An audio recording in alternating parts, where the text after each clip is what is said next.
Hello friend, मैं Vinod Kumar sure success classes के platform पर आप सबका स्वागत करता हूं। मैं बता दूं कि श्योर सक्सेस क्लासेस जो है सीटेट और केबीएस की भी बैच लेकर के आ रही है। और क्योंकि सीटेट जो है यह टीचर एलिजिबिलिटी टेस्ट है, सेंट्रल टीचर एलिजिबिलिटी टेस्ट इसको कहते हैं। अगर आप इसको क्वालिफाई करते हैं तो आप टीचर बनने के योग हो जाएंगे। और मैं बता दूं कि आप 1.5 लाख 2 लाख रुपए दे करके बीएड करते हैं, डीएलएड करते हैं। और यहाँ के जो कॉलेजेस हैं उसमें सबको पता है कि क्या पढ़ाई होती है। सिर्फ नाम के फ़ी ले लेते हैं ये लोग और एजुकेशन के नाम पे कुछ नहीं है। तो इसके लिए हमारी संस्था पूरी तत्पर है और हम लोग अपने स्तर पर पूरी टीम काम कर रही है और कोशिश कर रही है कि आपके साथ जो अलग अलग इंस्टीट्यूशन में और अलग अलग शिक्षण संस्थाओं में पैसे ले करके जो एजुकेशन नहीं दिए जा रहे हैं, सिर्फ डिग्री दिए जा रहे हैं, उस चीज़ को हम लोग फुलफिल करें। क्योंकि जब तक आपको नॉलेज नहीं होगा तब तक आप सीटेट पास नहीं कर पाएंगे। और मैं बता दूं कि अगर सीटेट पास नहीं करते हैं तो आप टीचर बनने के योग नहीं होंगे। टीचर बनने के लिए आपको सीटेट पास करना बहुत अनिवार्य है। सीटेट है या बीटेट है या किसी स्टेट का टेट है, वो पास करना बहुत अनिवार्य है। मैं बता दूं कि सीटेट अगर पास करते हैं तो आपको किसी स्टेट का टेट पास करने की आवश्यकता नहीं है। सीटेट से ही आपका काम चल जाएगा। आप केबीएस के भी एग्ज़ाम में अपीयर हो सकते हैं, नवोदय विद्यालय के भी एग्ज़ाम में अपीयर हो सकते हैं। और साथ में किसी स्टेट में अगर टीचिंग करना चाह रहे हैं तो वहाँ भी एलिजिबिलिटी आपकी होगी। इसलिए आप समझ सकते हैं कि सीटेट का इम्पोर्टेंस कितना है। इसीलिए हमारी संस्था जो है पूरी टीम इस पे काम कर रही है और हम लोग सीटेट की क्लास आपको इसी मंथ में ला रहे हैं। जितने बच्चे हैं जो सीटेट डीएलएड और बीएड कर चुके हैं, सीटेट करना चाहते हैं या अपीयरिंग कैंडिडेट हैं, उनके लिए भी सुनहरा मौका है कि आप मई वाले सेशन को पकड़ सकते हैं। हम लोग की क्लासेस इसी मंथ में स्टार्ट हो रही है। आप इंक्वायरी कर सकते हैं संस्थान में और डेट आपको बता दी जाएगी और उसके हिसाब से मई का सेशन जो है ये बहुत इम्पोर्टेंट है। मई में अगर अपीयर हो करके आप सीटेट क्वालिफाई कर ले रहे हैं तो नेक्स्ट आने वाले केबीएस हो या कोई भी बिहार का हो या किसी स्टेट का टीचर का वैकेंसी हो, उसमें आप एलिजिबल हो जाएंगे और आप अपने जो टीचर बनने का सुनहरा मौका है ये आपको मिल सकता है और आप इससे लाभ उठा सकते हैं। देखिए, केबीएस जो है टीचिंग फील्ड में बहुत मायने रखता है, बहुत महत्वपूर्ण पोस्ट है केबीएस का। क्योंकि आपको पता है ये सेंट्रल स्कूल है और सेंट्रल के द्वारा कंट्रोल होता है। और देखा जाए कि पे स्केल के सैलरी के माध्यम से भी काफ़ी इसमें अच्छा अपॉर्चुनिटी है। क्योंकि इसमें आपको अगर टीजीटी के पोस्ट पे आपकी बहाली होती है तो आप वहाँ पर लगभग 65 से 70,000 स्टार्टिंग सैलरी है। वहीं अगर पीजीटी की बात की जाए तो पीजीटी का 85 से 1 लाख तक की सैलरी यहाँ से स्टार्ट होती है और क्रमिक रूप से इसमें अब विकास होता है। सैलरी के साथ ही आप देखेंगे कि वहाँ पर बहुत सारी फैसिलिटीज़ दी जाती है। अगर आप थोड़ा मेहनत कर ले रहे हैं सीटेट के साथ, थोड़ी सिलेबस को समझ रहे हैं और सिलेबस की चर्चा हम लोग कर चुके हैं, सिलेबस के साथ कंटेंट पे आपकी अगर पकड़ है तो आप बहुत नॉर्मल ढंग से इजी तरीके से आप क्वालिफाई कर सकते हैं। सेंट्रल स्कूल को, केबीएस को क्वालिफाई कर सकते हैं। इसमें पीआरटी की भी अच्छी सैलरी होती है। हमने तीनों सिलेबस की चर्चा हम कर चुके हैं। आगे फिर आप इंक्वायरी कीजिए और क्लास से जुड़िए। अगर सीटेट क्वालिफाई कर चुके हैं तो केबीएस से जुड़ सकते हैं और सीटेट क्वालिफाई नहीं किए हैं तो हमारे सीटेट के क्लास से जुड़ सकते हैं। पूरी टीम इस पे लगी हुई है।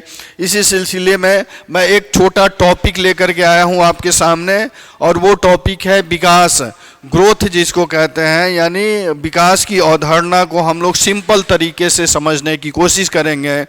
कि मैं आपको अगर सिलेबस का नॉलेज हो तो मैं बता दूं कि पेपर 1 और पेपर 2 में पहला सेक्शन जो होता है CDP उसको कहते हैं, child development pedagogy. Child development pedagogy से 30 प्रश्न होते हैं और ये दोनों में सेम प्रश्न पूछे जाते हैं दोनों पेपर में। पेपर 1 जो होता है 0 to 5 क्लास के लिए होता है और पेपर 2 की अगर मैं बात करूं तो क्लास 6 और 8 के लिए होता है। ये दोनों क्लासेस जो हैं दोनों क्लासेस के लिए CDP मस्ट है। पेपर 1 में भी 150 प्रश्न पूछे जाते हैं। मैं बता दूं अगर पेपर 1 जो है पेपर 1 में आप देखेंगे पेपर 1 में अगर बात की जाए तो यहाँ भी आपको 150 प्रश्न पूछा जाता है 150 नंबर का, ठीक है। और पेपर 2 जो है CTET की मैं बात कर रहा हूँ, CTET की मैं बात कर रहा हूँ। पेपर 1 में 150 प्रश्न होता है और ये हो जाएगा आपका क्लास 0 to 5 के लिए। पेपर 2 की मैं बात करूँ तो ये हो जाएगा क्लास 6 to 8 के लिए अगर बात की जाए। यहाँ भी आपको 150 प्रश्न होता है और 150 नंबर का। ध्यान रखें दोनों में कॉमन है CDP जो है दोनों में कॉमन है, जिसको चाइल्ड डेवलपमेंट पेडागोजी कहते हैं, बाल विकास कहते हैं। इसी के सिलसिले में मैं एक छोटा टॉपिक लेकर के आया हूँ जिसको कह रहे हैं विकास की अवधारणा। विकास की अवधारणा को हम लोग समझने की कोशिश करेंगे कि विकास की आपको पता है कि विकास जो है एक जीवन पर्यंत चलने वाली घटना है। जीवन पर्यंत विकास की अवधारणा जो है ये जीवन पर्यंत यानी विकास की प्रक्रिया जो है आप गर्भावस्था से स्टार्ट होती है और मृत्यु तक चलने वाली प्रक्रिया है जिसको विकास कहते हैं। यह हर एक स्टेज में परिवर्तन होता है। सिंपल तरीके से अगर मैं बात करूं तो सिंपल तरीके से अगर विकास की बात की जाए तो विकास जो है यह जीवन पर्यंत चलने वाली प्रक्रिया है। अर्थात कह सकते हैं कि गर्भावस्था से लेकर के आगे मृत्यु तक ये निरंतर प्रक्रिया चलती है जिसको विकास कहते हैं। इसी को हम लोग समझने की कोशिश करेंगे यहाँ पर कि वृद्धि और विकास में अंतर क्या है। 2 चीज़ें आती हैं, 2 टर्मिनोलॉजी है, बहुत इम्पोर्टेंट है। पहला है वृद्धि और दूसरा है विकास। वृद्धि और विकास के अंतर को हम लोग समझने की कोशिश करेंगे। यहाँ पर देखिएगा वृद्धि का आशय है मात्रात्मक, वृद्धि का तात्पर्य है यहाँ पर देखिएगा वृद्धि का अगर देखा जाए तो वृद्धि का तात्पर्य है मात्रात्मक और परिमाणात्मक परिवर्तन। मात्रात्मक और परिमाणात्मक परिवर्तन को हम लोग वृद्धि कहते हैं। अर्थात कह सकते हैं कि इसमें उम्र जो बच्चे हैं बच्चों का उम्र बढ़ने के साथ साथ मैं बात करूं कि अगर बच्चों का उम्र है तो बच्चों के उम्र बढ़ने के साथ साथ सांवेगिक नियंत्रण में परिवर्तन होता है। अर्थात यहाँ पर देखा जाए वृद्धि यानी समय के हिसाब से उम्र के हिसाब से उनका मानसिक विकास होता है। धीरे धीरे बच्चे जो हैं अपने बच्चे जो है धीरे धीरे अपनी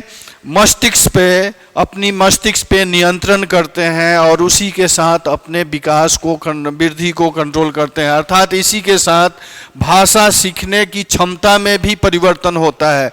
बच्चे अगर लैंग्वेज सीख रहे हैं, आप देखेंगे स्टार्टिंग में अगर बात की जाए तो बच्चे अगर 0 से 2 इयर्स के हैं बच्चे तो उनमें क्या होता है भाषा में परिवर्तन होता है। भाषा सीखते हैं बच्चे और वो छोटे छोटे शब्दों का ज्ञान उनके पास होता है, छोटे छोटे शब्दों को कोरिलेट करते हैं और जिसको हम लोग कहते हैं भाषा के क्षमता में। और क्रमिक रूप से उम्र के हिसाब से उनके भाषा सीखने में भी परिवर्तन होता है। जैसे पहले स्टार्टिंग में छोटे छोटे शब्दों को सीखते हैं, फिर उन शब्दों को जोड़ करके बोलना सीखते हैं, यानी सेंटेंस शब्द से क्या हो गया वो वाक्य बनाने की प्रक्रिया होती है। फिर उनके शब्दों में व्यवहारिक ज्ञान भी आता है और उम्र के हिसाब से वो परिवर्तन बढ़ते हैं। जिसको हम लोग भाषा सीखने के रूप में देख सकते हैं।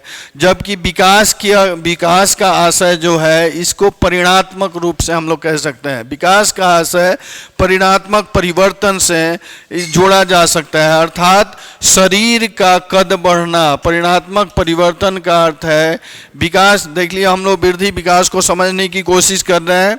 वृद्धि का तात्पर्य है परिणात्मक, मात्रात्मक और परिणात्मक, अर्थात शिशुओं के उम्र बढ़ना। जी, बच्चे जो हैं जैसे जैसे उम्र में आगे बढ़ते हैं तो उम्र के हिसाब से उनका क्या है, उनका मानसिक विकास, सांवेगिक विकास होता है। जबकि विकास से आशय है परिणात्मक, अर्थात परिणात्मक का तात्पर्य है यहाँ बच्चों के कद में बढ़ोतरी, यानी उम्र के हिसाब से उनका साइज, शरीर का साइज, शरीर का कद बढ़ता है, उनके बनावट में परिवर्तन होता है। इसके साथ इसमें देखिएगा गुणात्मक परिवर्तन भी होता है। गुणात्मक परिवर्तन का तात्पर्य है उम्र के साथ साथ शारीरिक परिवर्तन, शरीर में जो परिवर्तन होता है, जैसे उनके हाथ बढ़ना, पैर बढ़ना, उम्र के हिसाब से शारीरिक विकास को हम लोग विकास की अवधारणा में रख सकते हैं। अर्थात कहने का अर्थ है कि वृद्धि जो है एक निश्चित सीमा के बाद रुक जाती है और विकास जो है यह जीवन पर्यंत चलती है। जीवन पर्यंत चलने वाली अवधारणा है। इसको हम लोग समझने की कोशिश कर रहे हैं। नेक्स्ट देखिएगा, वृद्धि से आशय सामान्यतः शारीरिक परिवर्तन से है। शारीरिक परिवर्तन का अर्थ है आप जब उम्र बढ़ेगा आपका तो उम्र के हिसाब से शरीर का साइज भी बढ़ेगा, अर्थात आपके बोन्स जो हैं, बोन्स भी काफ़ी मजबूत होंगे। शरीर के हिसाब से, उम्र के हिसाब से जब डेवलपमेंट होगा तो जब वृद्धि होगी तो उसके हिसाब से आपके बोन्स में भी तनाव होगा और उसमें भी मजबूती आएगी। अर्थात कह सकते हैं ये शारीरिक परिवर्तन से है। जबकि विकास से आशय है शरीर के विभिन्न, यानी शारीरिक, मानसिक और व्यवहारिक परिवर्तन से, व्यवहारिक संगठन में परिवर्तन जो होता है उसको हम लोग विकास कहते हैं। इसका तात्पर्य है कि समय के हिसाब से बच्चों में मानसिक विकास होते जाता है, सांवेगिक विकास होते जाता है वो, और यह डिपेंड करता है उनके इन्वायरमेंट पे, उनके वातावरण पर डिपेंड करता है कि किस वातावरण में बच्चों का ग्रोथ हो रहा है। इसके हिसाब से देखिएगा शारीरिक, मानसिक और सांवेगिक परिवर्तन को हम लोग विकास के श्रेणी में रख सकते हैं। वृद्धि का मापन सही से किया जा सकता है। जैसे वृद्धि, अगर बच्चों का वृद्धि हो रहा है तो इसमें आप देखेंगे कि बच्चों का साइज बढ़ रहा है तो साइज को आप माप सकते हैं, मेजरमेंट कर सकते हैं, लेकिन विकास का कोई मेजरमेंट नहीं है। इसका तात्पर्य है कि वृद्धि में वृद्धि का एक निश्चित मापन हो सकता है, मापा जा सकता है, लेकिन विकास को मापा नहीं जा सकता है। विकास का मापन कठिन है, उसका अवलोकन किया जा सकता है, विकास को महसूस किया जा सकता है, लेकिन वृद्धि का अवलोकन किया जा सकता है। दोनों के अंतर को समझेंगे। वृद्धि को मापा जा सकता है, उसका मेजरमेंट किया जा सकता है, लेकिन विकास का मापन कठिन है, उसको मापा नहीं जा सकता है, महसूस किया जा सकता है, अवलोकन किया जा सकता है। इसी तरह देखेंगे वृद्धि का तात्पर्य जो है एक सीमित दायरे में रहता है, यानी एक निश्चित उम्र के साथ वृद्धि की अवस्था रुक जाती है, लेकिन विकास की अवस्था जो है यह व्यापक है। हर एक स्तर पर जिस अवस्था में बच्चों का इन्वायरमेंट मिलेगा, पर्यावरण मिलेगा, उसका असर होगा। उसके साथ साथ उनके अनुवांशिक गुण भी उस पर डिपेंड करते हैं। अगर उन अनुवांशिक गुण अच्छे हैं तो उनका विकास भी सही डायरेक्शन में होगा। तो इसलिए कहा जा सकता है कि वृद्धि जो है एक संकुचित अवस्था है, निश्चित दायरे में रहने वाली अवस्था है, और विकास का कोई अवस्था एक व्यापक परिप्रेक्ष्य में हम लोग विकास को देख सकते हैं। इसी तरह आप देखेंगे वृद्धि एक समय के बाद, हमने कहा वृद्धि एक निश्चित सीमा तक ही होती है, यानी निश्चित सीमा के बाद वृद्धि रुक जाती है, और विकास जो है यह निरंतर चलने वाली प्रक्रिया है। अर्थात कह सकते हैं कि विकास जीवन पर्यंत चलने वाली प्रक्रिया है, और यह जब तक मानव का जन्म होता है वहाँ से शुरू होता है और ये प्रक्रियाएं चलती है कब तक, जीवन मृत्यु तक। इसी सिलसिले में हम लोग अब नेक्स्ट टॉपिक सब टॉपिक की बात करेंगे और ये टॉपिक आपके सामने है। ये टॉपिक है, देखेंगे इसी से रिलेटेड है विकास, सॉरी यहाँ पे देखेंगे विकास की अवस्थाएं। विकास की अवस्थाएं हम लोग भारत में देखते हैं कि अलग अलग देश में अलग अलग अवस्थाएं होती हैं, लेकिन हम लोग भारत के परिप्रेक्ष्य में बात करेंगे। यहाँ देखिए, कहने का तात्पर्य है मनुष्य का जीवन माँ के गर्भ से प्रारंभ होता है। जो मानव का जीवन है यह कहाँ से, अर्थात मानव का जीवन माँ के गर्भ से यानी गर्भावस्था से शुरू होता है तथा जन्म के बाद सामान्यतः विभिन्न अवस्थाओं से गुजरते हुए मृत्यु को प्राप्त करता है। जैसे हम लोगों ने कहा पिछले स्लाइड में हम लोग वृद्धि और विकास के अंतर को समझें, उसी को समझते हुए यहाँ पे हम लोग चर्चा कर रहे हैं कि मनुष्य का जीवन जो है, आप ध्यान रखेंगे, यह माँ के गर्भ से स्टार्ट होता है और जीवन पर्यंत यानी जीवन पर्यंत ये अवस्थाएं चलती रहती हैं और यह विभिन्न अवस्थाओं से गुजर के चलती हैं। अर्थात उस अवस्था की हम लोग चर्चा करेंगे कि किस किस अवस्था से गुजर करके यह अवस्थाएं जीवन पर्यंत यानी मृत्यु को प्राप्त करती है। इन अवस्थाओं के बारे में आप ध्यान रखेंगे, अलग अलग मनोवैज्ञानिकों का अलग अलग राय है। इसमें बहुत सारे मनोवैज्ञानिक हैं, साइकोलॉजिस्ट हैं, जो अपना अपना तर्क देते हैं अलग अलग शर्तों के हिसाब से। उसको हम लोग समझने की कोशिश करेंगे। इसी में कुछ मनोवैज्ञानिक हैं, रॉस और फ्रायड। रॉस और फ्रायड बहुत इम्पोर्टेंट ये मनोवैज्ञानिक है, मनोवैज्ञानिक नाम आता है और इनसे डायरेक्ट प्रश्न पूछ लिया जाता है।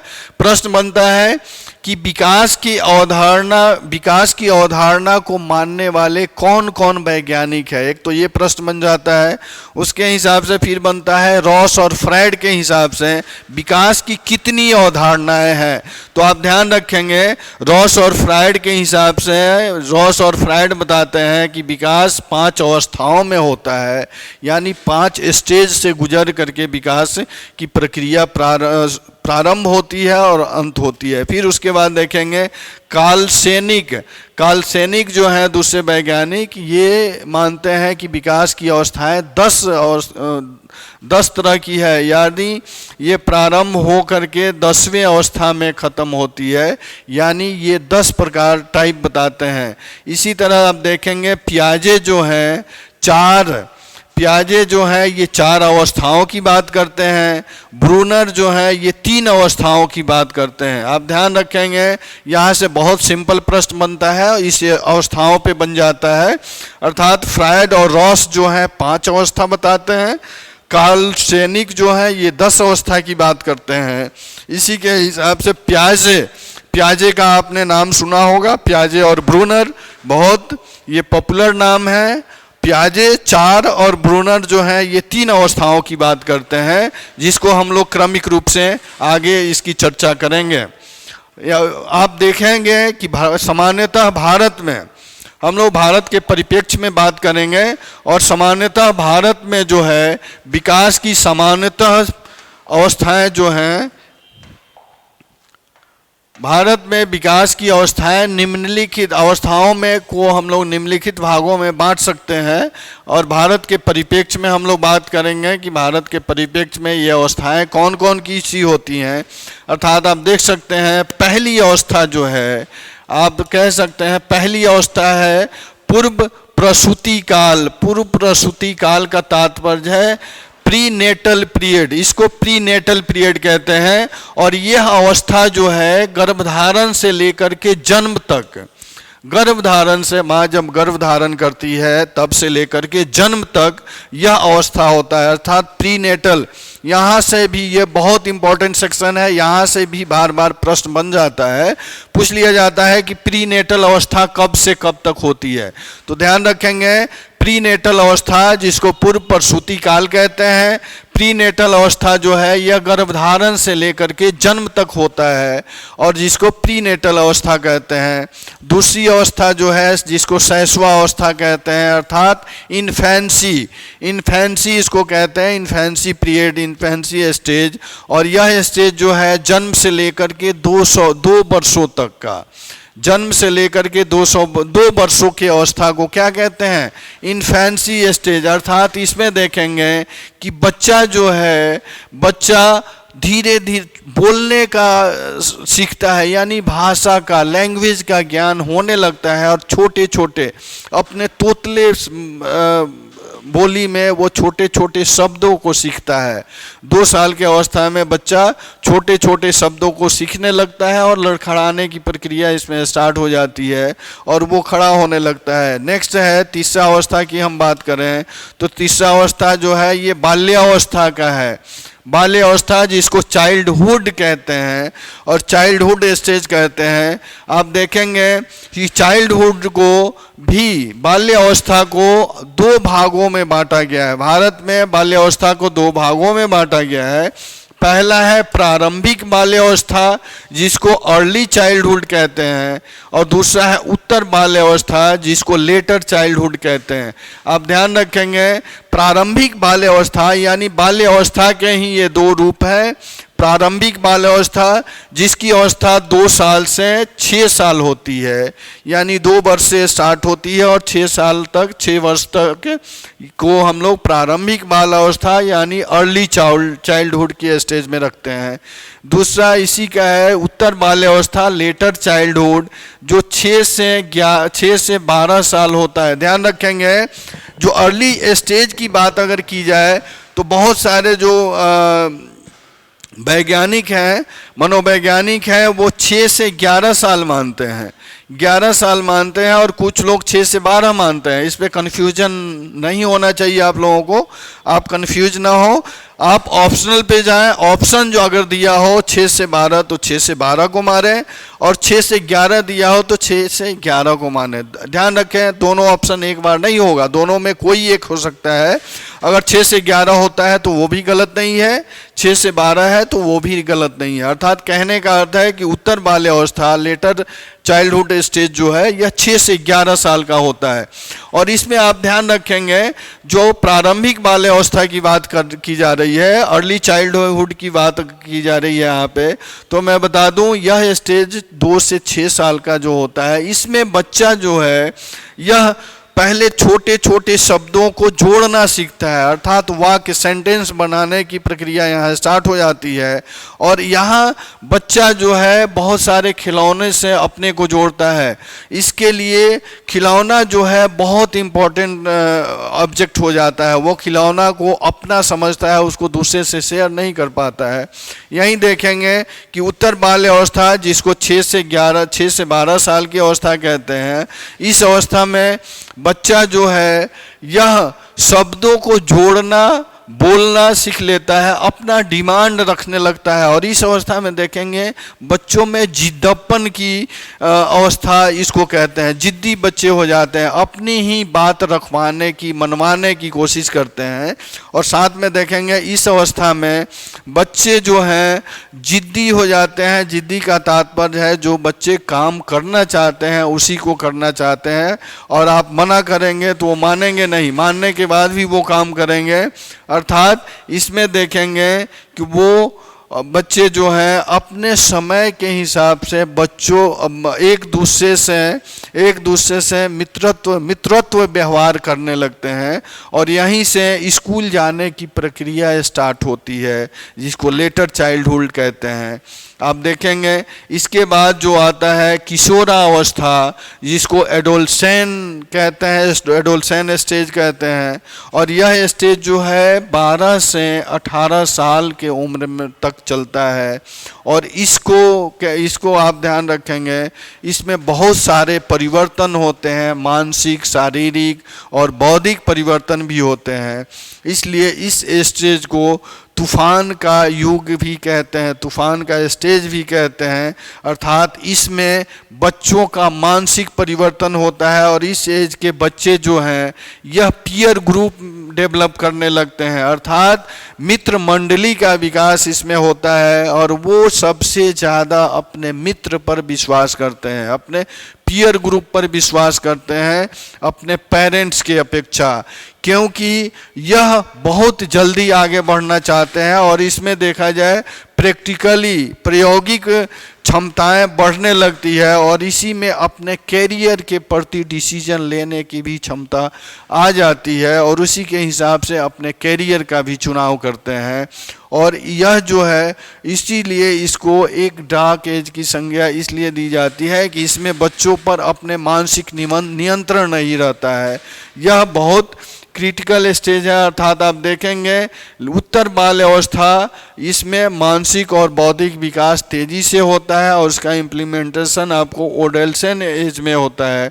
यह इनकी विशेषताएं हैं। इसके बाद आता है युवा अवस्था। युवा अवस्था 18 से 25 साल के उम्र तक होता है और वर्तमान में देखा जाए कोई बुक्स जो है आपको 30 साल भी मानता है, तो आप उस पर ना जाएं। यह स्टेज युवावस्था की शुरुआत जो होती है ये 18 साल में होती है और ख़त्म कितने 30 साल, कहीं 25 साल आता है, कहीं 30 साल आता है, तो आप उस पर ना जाएं। जहां अगर 30 साल है तब भी सही है, 25 है तो भी सही है।